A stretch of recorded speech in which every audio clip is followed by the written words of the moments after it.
What we found is that both in the urban metropolis and in the rural areas, there are interesting ways to incorporate decentralized energy solutions. And we've got a few examples that we're testing out. My name is Ije Ikoku Okeke, and I am the CFO of Abuja Electricity Distribution Company. Welcome to the Mighty Podcast, Ije. It's great to see you again. Ije, I couldn't help but detect in your introduction that you have an American accent, and it makes one wonder right out of the gate. What are you doing in Nigeria, and how did you come by that accent? I was born in the U.S., so I'm Nigerian American, born in the U.S., American citizen, to Nigerian parents. My dad was going to university in the U.S. in Oklahoma, of all places. And so that's where we were born. Later on, went on to Stanford to get his PhD. So I lived in California a bit as well as a toddler, and spent some time in Pennsylvania at State College where he was teaching. So I've lived in different parts of the U.S. And throughout my life, I've sort of straddled both continents, North America and Sub-Saharan Africa. At the age of 8, I came to Nigeria, did my secondary school, high school, and my grade school in Nigeria. So spent quite a bit of formative years here, and then went back to the U.S. for university. Graduated from Stanford, like my dad, also in engineering, and worked as an engineer for a while before moving on to finance. I ended up going to Wharton to get my MBA. And since then, I've been focused, I would say, for the past 15 years on finance in infrastructure investments. Worked extensively with the IFC, which is the private sector arm of the World Bank, for 7 years, both in Washington, D.C. and in Nigeria. And subsequent to that, I joined CEC Africa, which is the parent company or primary shareholder of Abuja Electricity Distribution Company. And that's how I ended up here. It's been one of our more challenging investments, but also one of the more exciting ones. Tell us about that. I mean, Nigeria has this sort of famously problematic electricity sector. It's a big, wealthy country, but probably has less generation capacity than the state of Massachusetts, and a lot of people not connected. How did it happen, and what's the state of play? Yeah. You're right. We do have quite a number of challenges, and a lot of it stems from its history. So the primary utility was state-owned, both distribution and generation and also transmission were controlled by the government. And unfortunately, but this is uncommon, we found that you do have decades of underinvestment in a lot of these state-owned utilities, underinvestment and mismanagement. And in 2013, the government decided to privatize the sector, and they privatized 2 out of the 3 arms. They privatized generation and distribution. And back then it was one of the, and I think it still is, one of the most ambitious privatization programs ever done in an emerging market. It has had its challenges. I think while the intentions were good, implementation was flawed. And what we have seen since privatization is really both the private sector operators and the government really struggling to implement good service within the system, to implement tariff increases that will ensure that investors can recover their capital and make a return on their capital. And because of the many years of underinvestment, we're also dealing with a consumer base that is understandably unwilling to pay more for a service they're not getting. So it's a bit of a chicken and egg situation. In other markets, when you embark on such an ambitious privatization program and you're starting from a fairly poor service level, the expectation is that the government will subsidize for a period of time, right? So privatization isn't necessarily a one-time event, it's a continuum. And so the government, even though you've transferred assets to private sector, you still need to support the sector for a period of time until service improves, investments are made, more capital is brought into the system, and then you can kind of wean off the subsidies and start to gradually increase tariffs to the population. And has Nigeria done that well? I mean, has the government maintained big subsidies over that period of time? They have subsidized, but it wasn't well thought through or well planned. Because those subsidies weren't in place at inception, they've kind of had to happen after the fact. And it's more in terms of compensating private sector operators for their decision not to increase tariffs to cost-reflective levels. I see. It's more bailout than subsidy. Exactly, and it's a suboptimal way to approach privatization. So that leaves you, the disco, sort of chronically in financial distress, which makes it hard to raise money, I assume. Yes, you're spot on with that. So it's been a struggle for all of the distribution companies.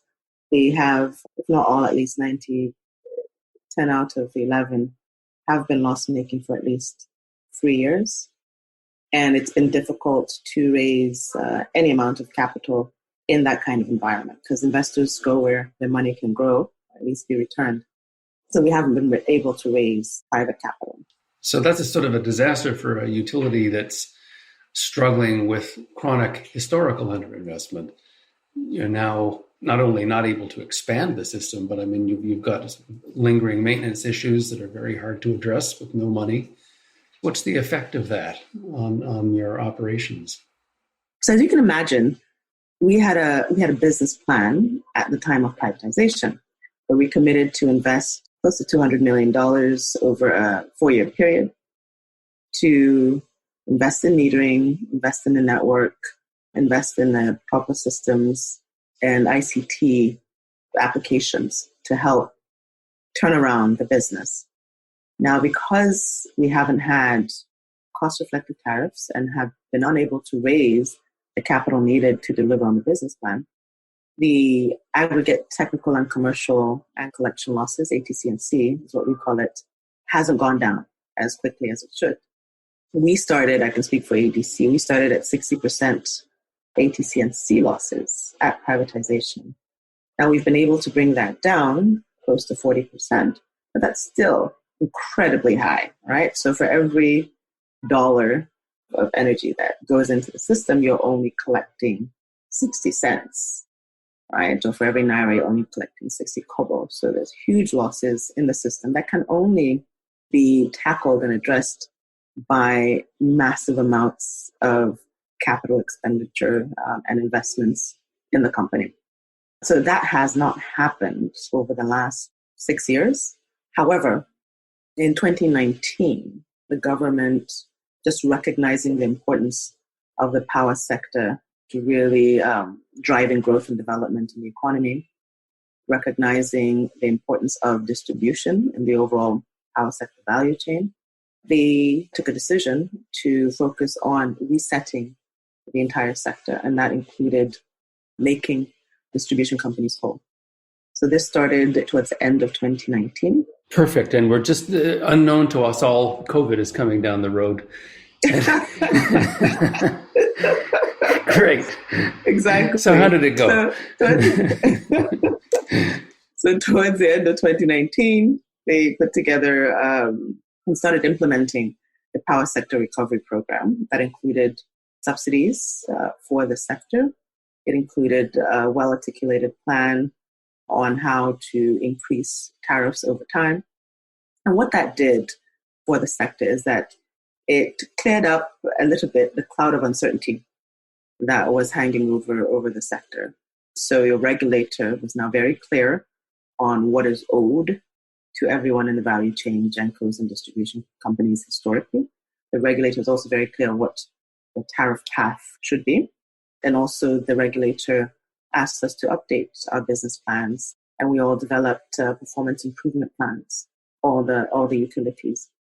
And so that helped clear up a little bit of uncertainty. Still a long way to go. It was still very important to see that the regulator was consistent in implementing regular reviews in a fairly predictable fashion.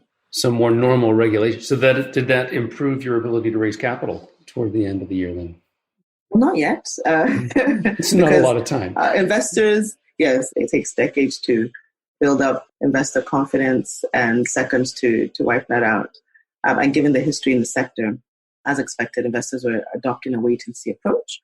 But there was interest. We started getting more calls and outreach from investors who are now interested in looking at the sector, whereas historically that was not the case.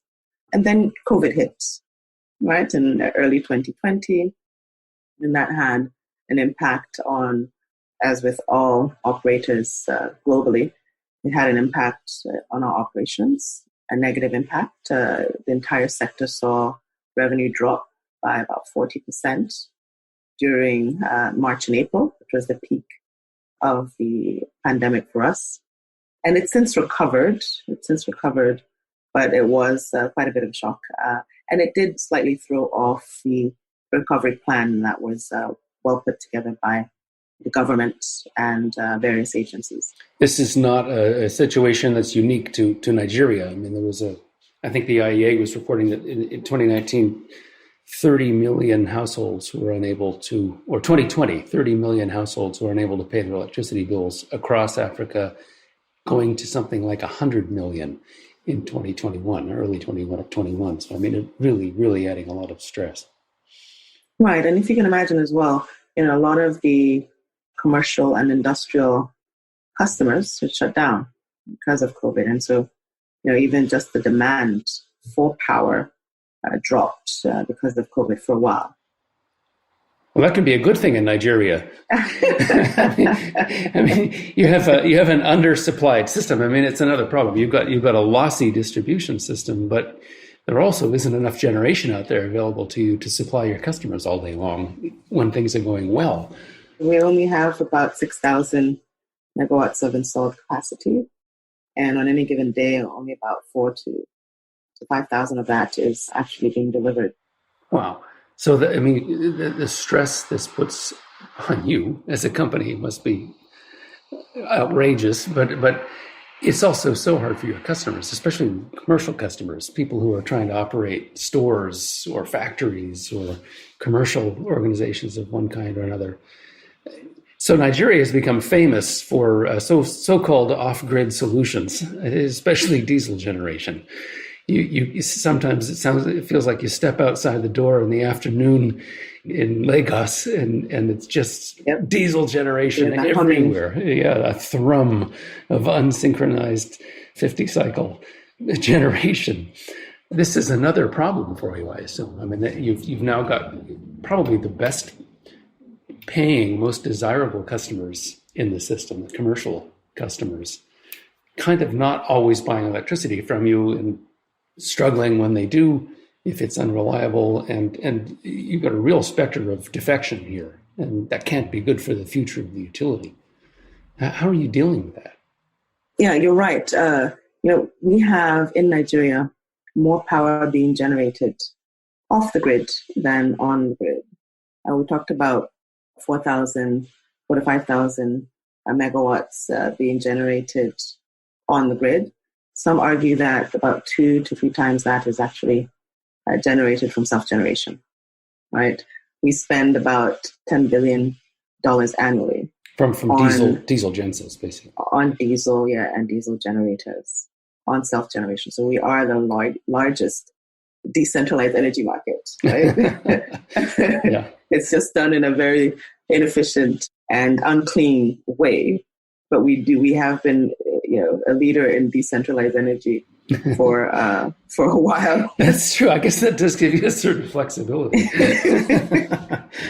The interesting thing there about that is that the population, a lot of the customer base, is already sort of used to both grid and off-grid supply, right? So there's not much of a learning curve there. It's really a question of how do you substitute the off-grid supply with something that is more optimal, something that is cheaper, and something that is cleaner. So you've got an opportunity here to use emerging technology, maybe even solar and other clean off-grid generation, renewable generation in the system. Definitely. And I know that's happening. So, I mean, what are you seeing? You've got a grid that's partly rural and partly urban. You've got the National Capital District of Abuja. People live in nice houses and apartment buildings. There are lots of commercial establishments. But then you've got other areas out there in Niger State, where I used to live when I was a very young person, very rural, and different sort of customers, more residential customers. How are you finding you're able to use technologies to relieve the supply problem in both sorts of environments? So you're right. And I'll talk a little bit more about our coverage area. So as you mentioned, we cover Federal Capital Territory, and that is a fairly urban, densely populated area for us. And I would say about 70% of our energy goes to the capital city. But we also cover 3 states in the outer regions: Kogi State, Nasarawa State, and Niger State. And these, outside of the capital city, these states are largely rural areas and sparsely populated, higher dispersion of customers, and more expensive to serve. Why are they more expensive, by the way? Help us understand why they're more expensive in rural areas. They're less densely populated, right? So your network, if you want to build out a network to cover all of Niger State, it'll be done at a significant cost. So it's the network costs. When you have higher dispersion of customers, it's more costly to serve them. But also the kinds of customers that you will be serving tend to be the lower tariff classes in the current tariff regime, where you've got rural customers and residential customers. They tend to be lower tariff. One, they tend to also be less creditworthy customers in terms of their payment history and payment track record. So they're not as profitable to serve from the perspective of a utility. What we've found is that both in the urban metropolis and in the rural areas, there are interesting ways to incorporate decentralized energy solutions. And we've got a few examples that we're testing out. And the reason we're doing this is, one, we have liquidity issues in the sector. So it's very difficult to raise the amounts of capital needed to extend your network to reach all of your customers in your franchise area.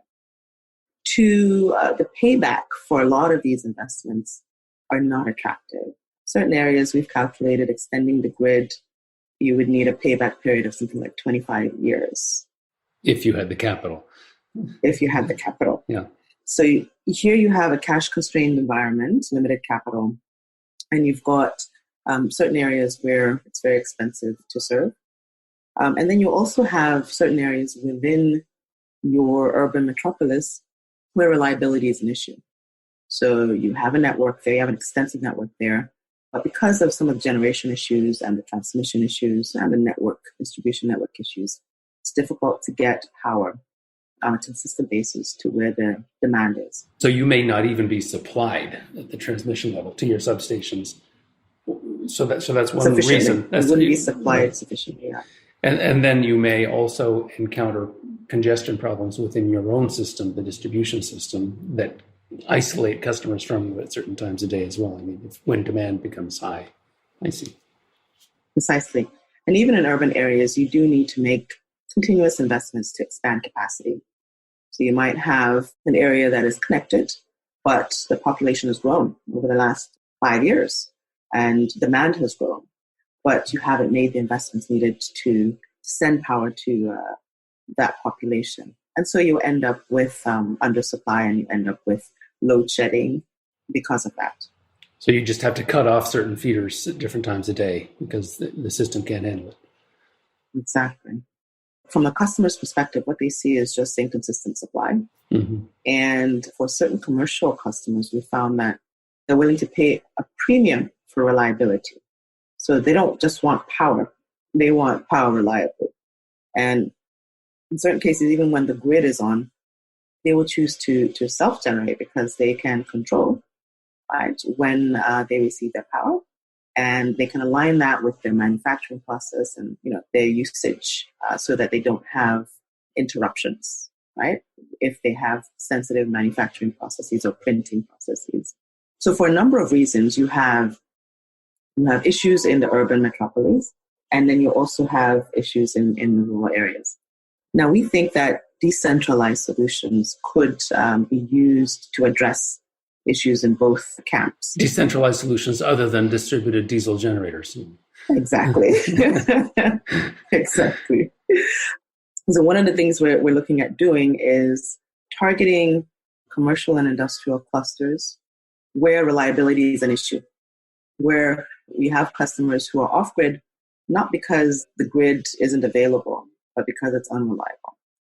They may also be off-grid because of power quality issues. So the grid is available, but voltage, frequency issues make it unusable for their processes.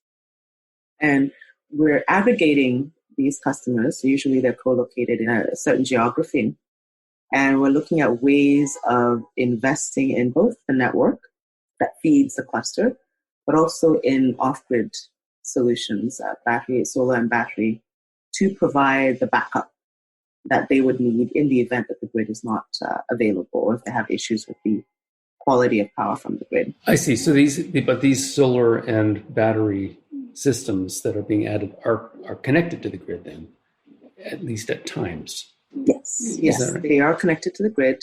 And so the customer can get energy from either the grid or from the off-grid solution, depending on what's available and what's cheapest and the time of day. So obviously during the day, solar would take priority, and during the night, the grid would have priority. So can you give us an example of that? I mean, are there any prominent microgrids connected to the grid going in within the Abuja service territory? Yeah, we have one that should be commissioned by early April of this year. We already have part of it operational. It's the Wuse Market Interconnected Mini Grid. And that we are doing in partnership with Green Village Electricity and REA and the Market Association. The REA is the Rural Electrification Agency, right? Formerly run by our friend Danilula Wangigi. Yes. This was done while she was heading that agency. Uh-huh. So they provided support for some of the initial studies that were done to help attract the third-party investors and developers to the area.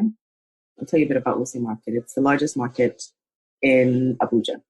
It's the largest, most prominent, most popular market in the city. So market, you're not talking about a mall here. You're talking about a giant open outdoor, air market with shops and stalls. It's got about 2,200 shops in the area. 2,200. This is an exciting place to shop.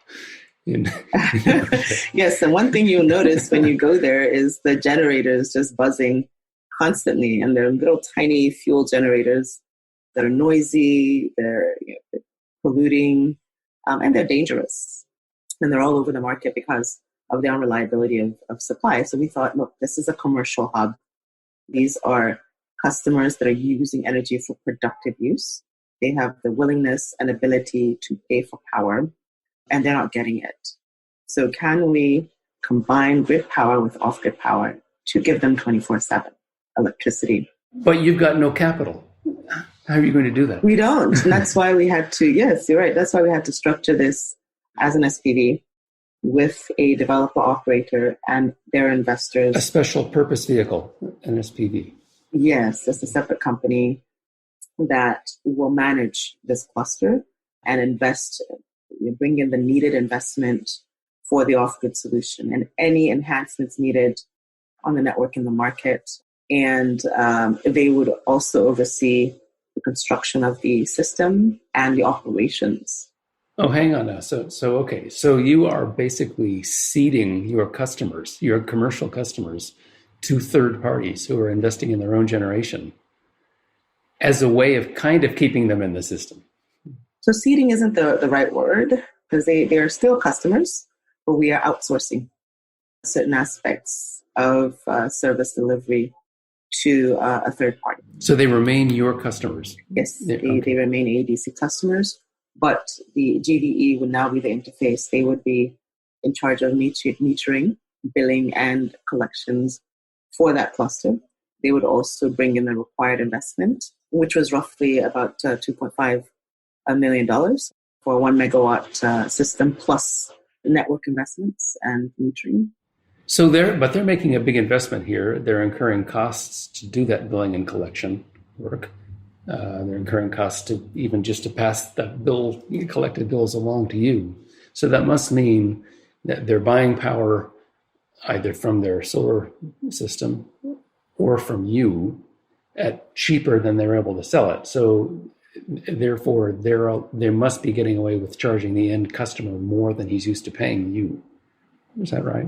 That is correct, yes. And remember, so they will be paying more than they used to paying the grid, but they're paying less than they used to paying for energy. I see. Right? And they're getting because that reliability. Their total cost of energy is grid power plus fuel or diesel self-generation, which is very expensive.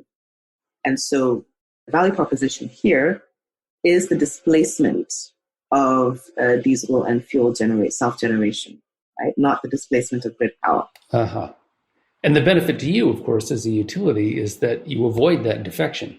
You keep that commercial customer within the system and you supply them at least sometimes. Yeah. So the benefit here, there are multiple benefits for the utility. One, you still get to supply grid power to this cluster, and you have zero collection losses because you supply and you meter the supply from the transformer point, and the collection risk is then absorbed by the third-party operator. I see, because you know where the guy who owns that meter lives. You've got to collect from one guy. So we collect from Green Village GVE, and so it's a single. So 2,000 customers become one customer for us, and our losses are reduced because you don't have to deal with revenue protection issues further down the chain. The other benefit is that even with the power that is supplied by the off-grid system, because it is using the distribution company's network, right? Because there's an existing network in the market, and your off-grid solution is using that network to supply the customers in the network. The DISCO also earns a use of system fees. So that's additional revenue that it wasn't getting when that was being supplied by self-generation, right? So you've got reduction in your collection losses, you've got reduction in your operational expenses because your 2,200 customers become one. You've got enhanced revenue from your use of system fee, and you've got happy customers. But do you have a happy partner who's taken on the cost and risk then downstream? Yes, of course. Well, that's a very important part of this because the tariff that the end user charges compensates for all of the cost, the investments, so it needs to be priced right. And the regulation allows for appropriate cost recovery for these interconnected mini-grids, undergrid mini-grids. Does that supplier get to set the price? He just negotiates it with the people in the market and charges what he can? Correct. Well, not charges what he can, charges what's reasonable, but what allows an attractive return for them. And it still the regulator still needs to give them a permit and just review the tariff that's being charged. But again, this is done on a willing buyer, willing seller basis. So the developer operator will negotiate the tariff with the market association, in this case, with the end users.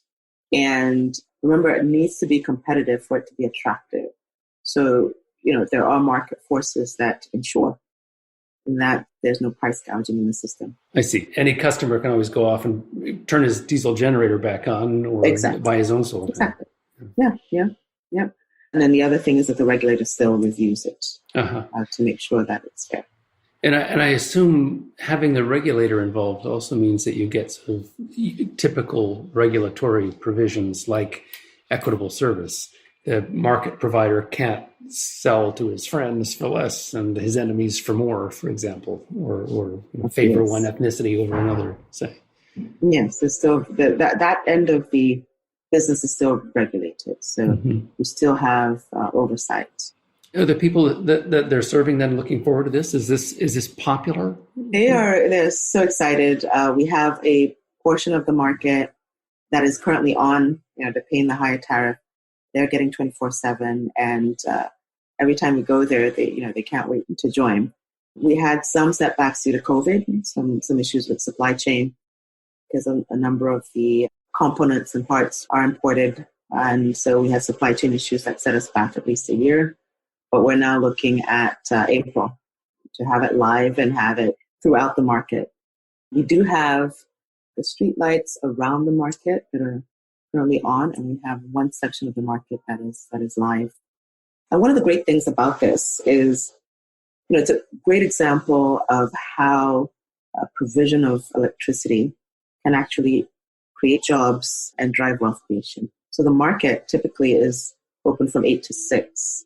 And because of this project, they've applied to extend their hours to 9 o'clock in the evening, right? Because they now have electricity. Because they can count on it. And so that will obviously generate more income for shopkeepers. And that's one of the reasons why we're doing this. I think this is just such a great use of emerging technology. And we're talking about solar panels, but I assume we're also talking about things like low-cost inverters that is enabling the solar energy to be turned into AC for the people to use in the market. Yes, definitely. Run their appliances and so on. We're talking about storage that allows them to sort of make the power work throughout the day. How much do those things cost in Nigeria? I mean, is it exorbitant, or are the prices the same as the ones we pay here? They are more expensive here. The cost is coming down just because of industry maturation and advancements in technology. So the price of panels is coming down, seeing the price of battery come down, but they remain higher than we would pay in other markets simply because we don't have the scale. And you really do need to have these kinds of systems deployed at scale to look at better pricing for the market because they are still imported. And one of the things that we feel will help drive scale is utilities. Incumbent utilities have to really look at these DERs as a way of delivering better service to their customers. And utilities of the future need to start looking at how to incorporate these across their franchise areas. And this is one of the things that we feel strongly about. This is to get volume. The technology is here. Yeah, to get volume. Purchasing power. Definitely. Mm-hmm. Yeah. Because yes, we do have a fairly large mini grid market, but it's really still a drop in the bucket. Right? If we're really going to drive scale, you need to see more utilities adopting these technologies, both in terms of deferring investments in the network, in terms of adding and augmenting grid supply to better serve their customers. I think they're here to stay, and we're going to see more and more of these. And so the utilities that are proactive about embracing this, I think, are the ones who will win. So you point out you've got a lot of other companies. I can't remember, are there 11 or 13 distributors in Nigeria? We have a total of 11 distribution companies. So, I mean, it's enough to sort of band together, presumably, and at some level have collective buying power. Is that a subject of polite conversation?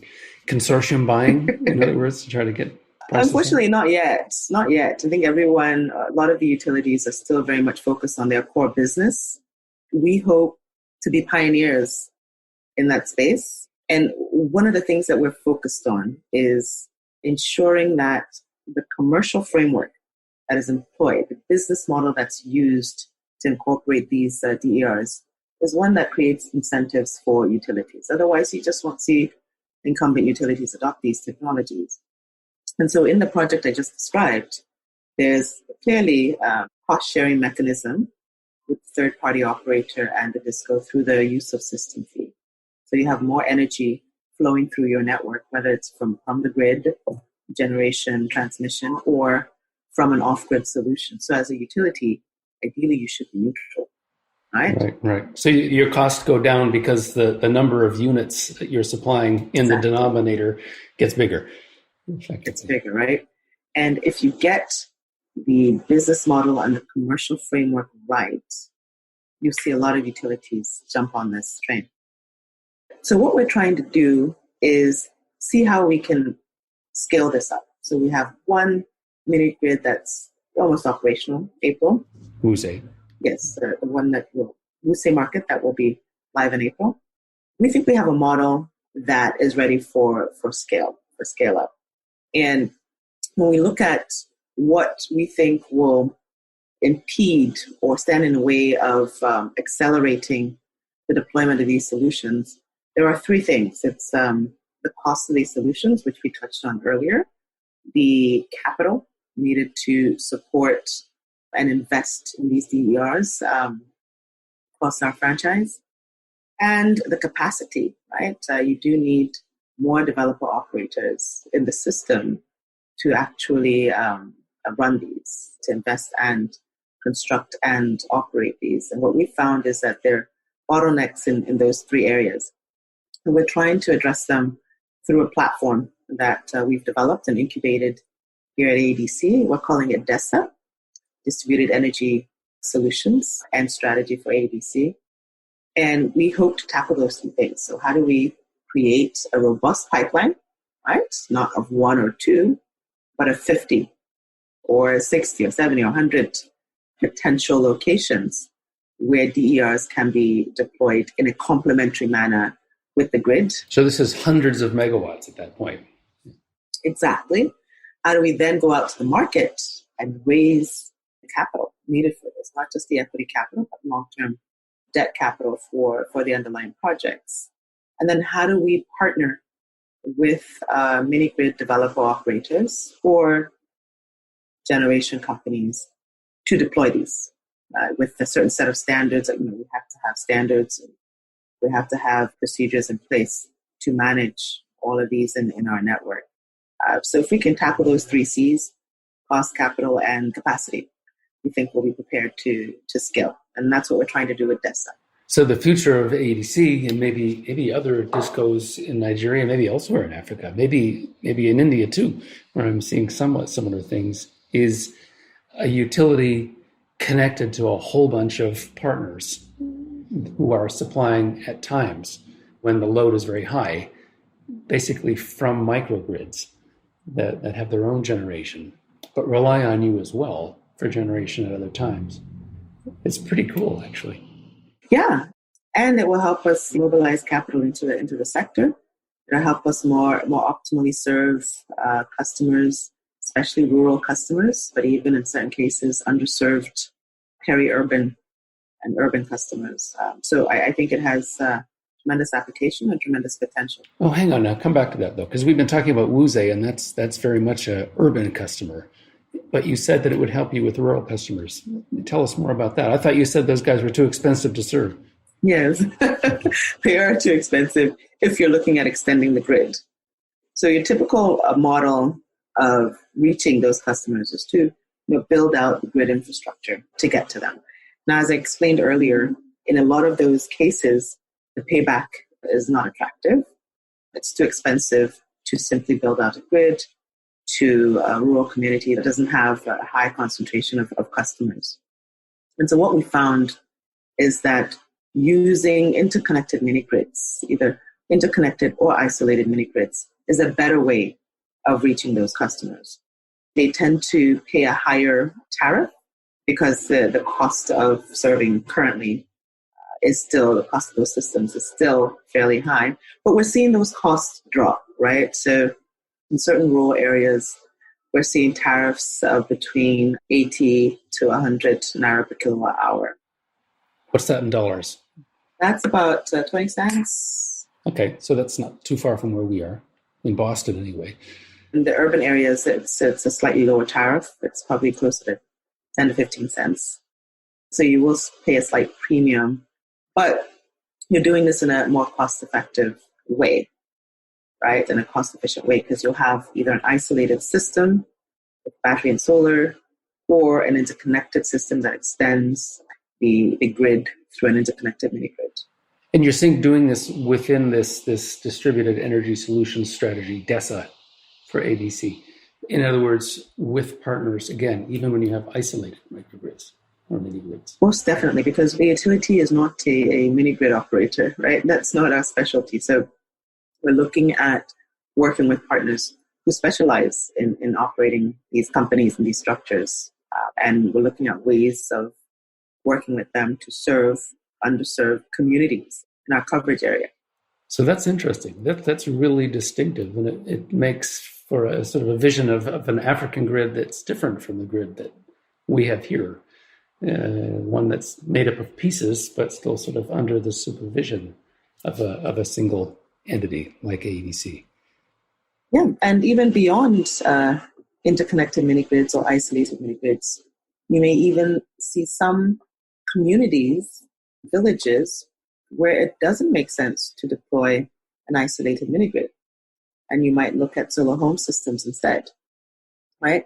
So the idea behind this system, and I think it's something that one of your colleagues has done quite a bit of research on, is this integrated distribution framework, where you're looking at the most cost-effective way of serving the customers in your coverage area, right? So in a lot of cases, it doesn't make sense to extend the grid at huge subsidies by the government. It makes more sense to build out an isolated mini grid or to use solar home systems to give them the power they need.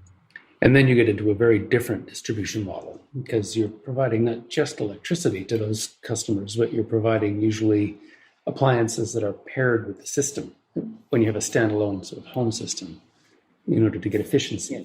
Yes.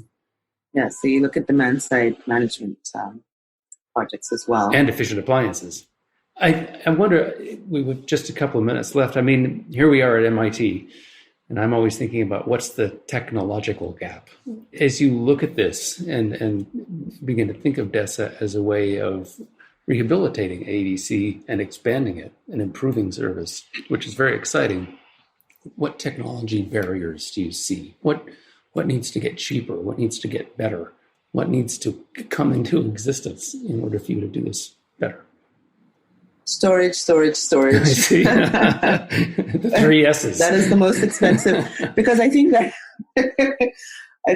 we've seen quite a precipitous drop in panels, the cost of panels, and a lot of research and development has gone into that.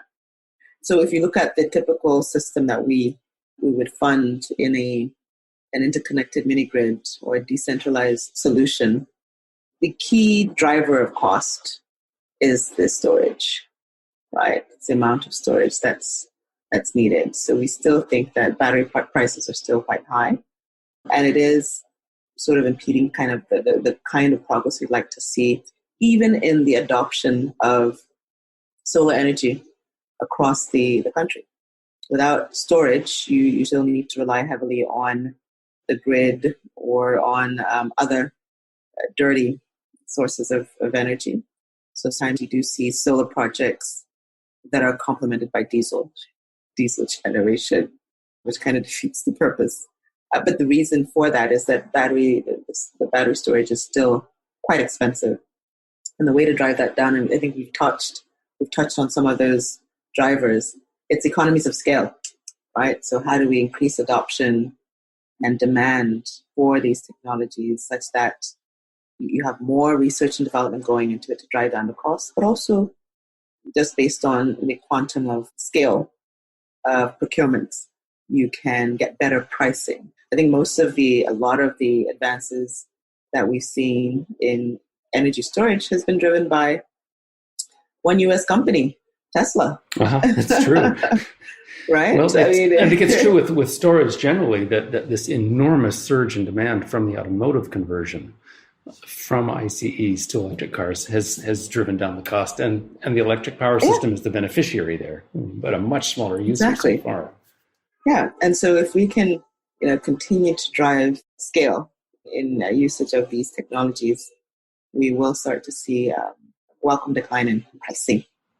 I'm looking forward to seeing how that helps you to get DESA going at scale, and maybe how you get to proliferate it to other countries in Africa and make a big difference. Yes, that's the whole idea. We want to replicate this first in other utilities in Nigeria, and then we want to take this regional, because we think that a lot of the issues we're seeing here are applicable in a number of markets in sub-Saharan Africa. Ije, it's been great talking to you. I'm leaving with a sense of optimism about the Nigerian system after many, many years of not feeling optimistic about it at all. Oh, it's been a pleasure. Thank you for having me. Good luck with DESA. Thank you.